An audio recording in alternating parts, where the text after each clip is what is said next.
छत्तीसगढ़ी मनोरंजन।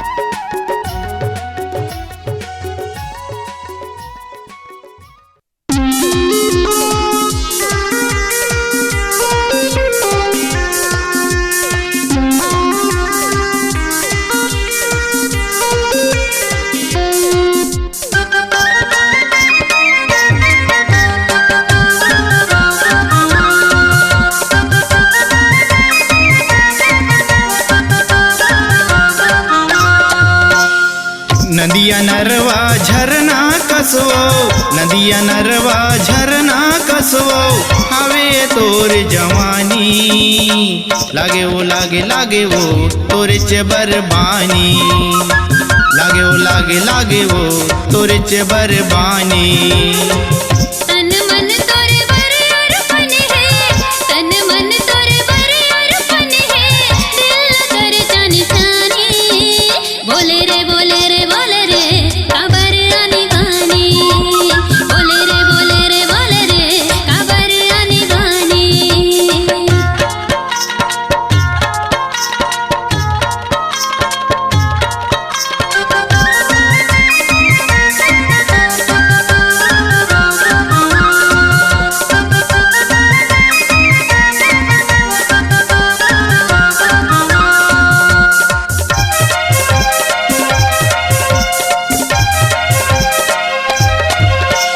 मिलते हो अकेला बताते हो तोला, पागल करे हंसबोताए हाँ मोला। मिलते हो अकेला बताते हो तोला, पागल करे हंसबोताए हाँ मोला।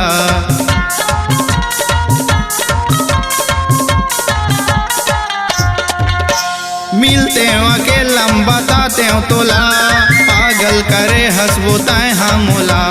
मिलते हो अकेला बताते हो तोला, पागल करे हंसबोताए हाँ मोला। माटी के घर मोर कुरिया है वो, माटी के घर मोर कुरिया है वो, खदर काड़ी के छानी लागे वो लागे लागे वो तोरे चबर बानी।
लागे लागे वो तोर चबर बानी।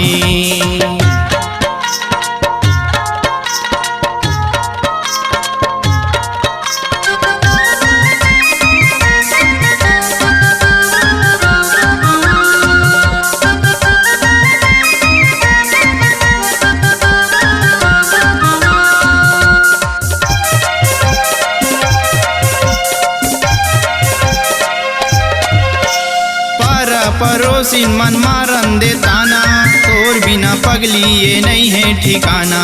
पारा पड़ोसिन मन मारन दे ताना, तोर बिना पगली ये नहीं है ठिकाना।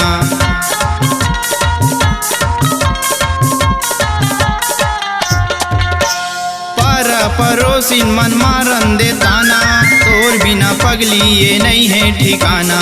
पारा पड़ोसिन मन मारन दे ताना, तोर बिना पगली ये नहीं है ठिकाना। मैं तो दिल के राजा बनते हूँ, मैं तो दिल के राजा बनते हूँ, तय मोर दिल के रानी लागे वो तुरच बरबानी